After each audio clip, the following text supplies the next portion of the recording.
This video combines a bunch of short videos by 𝐒𝐿𝐾𝐑𝐓, ex-IELTS examiner, on current questions in the IELTS speaking test into a longer video, making it for you to access all these gems in one place. Let's get started with the video. Feeling bored, a new topic for 2024. How often do you feel bored? To be honest, boredom is pretty rare for me. Between classes, clubs, and just hanging out with my friends, there's hardly any dull moments.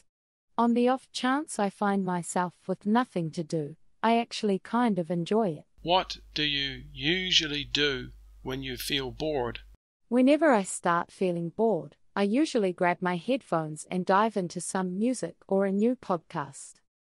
Sometimes, I'll even pick up a guitar and noodle around a bit. Are there any particular types of activities that you find boring? Yeah, there are definitely a few things that put me to sleep, like literally anything that involves just sitting around and waiting without anything to keep my brain busy. Free PDF in the comments or description. Cakes, IELTS speaking topic. How often do you eat cake? I tend to indulge in cake on special occasions rather than as a regular treat. Celebrations like birthdays, graduations, and anniversaries are the typical times when I enjoy a slice.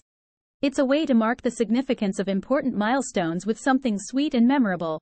What is your favorite type?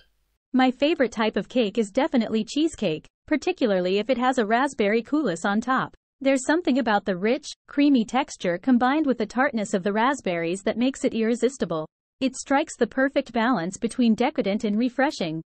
Have you ever made a cake?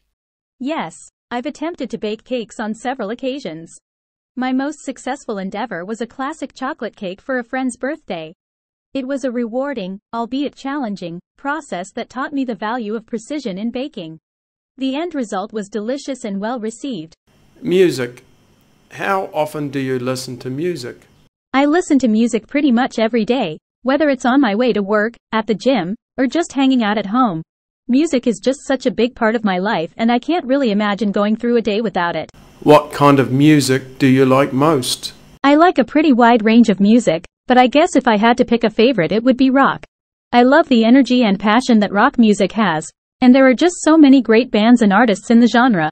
That being said, I also enjoy listening to other types of music, like pop, hip-hop, and even some classical. When do you listen to music? I listen to music pretty much all the time, honestly. Like I said, it's just such a big part of my life and I find it really helps to set the tone for my day. There's a free PDF to help you with your study in the comments. Video games, that's a nice topic, isn't it? We can call them digital games, maybe computer games, gaming, there's a sort of field, like the gaming field. A chat is like someone really strong and powerful.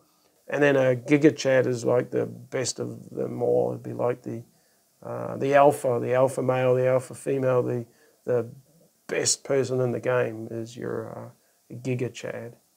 On the next level. This game is on the next level. It means it's even better than the previous ones I've been playing. You know, sometimes you get different generations of games too, just like you get generations of phones. I'd say something like maybe eye-catching is good. Eye-catching graphics. Ooh, that would be nice. And then we come on to our questions. In or on a taxi? Do we get on a taxi or do we get in a taxi? Get on a taxi means to get on the outside of the taxi. Get in a taxi means to sit inside the taxi. Therefore, get in a taxi is correct. Get on a bus or get in a bus. The answer is get on a bus. Confused? Let's have a look at the rules. For small vehicles, we use in. That's why it's in a taxi. For large vehicles, it's on. That's why we use on a bus. Another possible rule is that for personal private spaces, we normally use in, while for public spaces, we use on. I really wish I wasn't left-handed. Everything left is always associated with negative things, and right is always associated with positive things. If you're out in left field, you're off base, not even part of the game. And here I am, a lefty, trying to navigate a world that thinks I'm not even in the right field. And let's talk about being on the left side of the bed. They say if you wake up on the wrong side of the bed, you're going to have the bad day. So what happens if you're a lefty? Is every side the wrong side? Is there a right side for us, or are we just doomed to perpetual mornings of grumpiness? You ever hear someone say, he's got 2 left feet? It means you can't dance, you're clumsy. Well, guess what? As a left-handed person, I've got 2 left hands. Do you know what that means in a world that's designed for the right-handed majority? It means I'm spilling my coffee. I'm bumping into doors, and don't even get me started on scissors that just won't cut.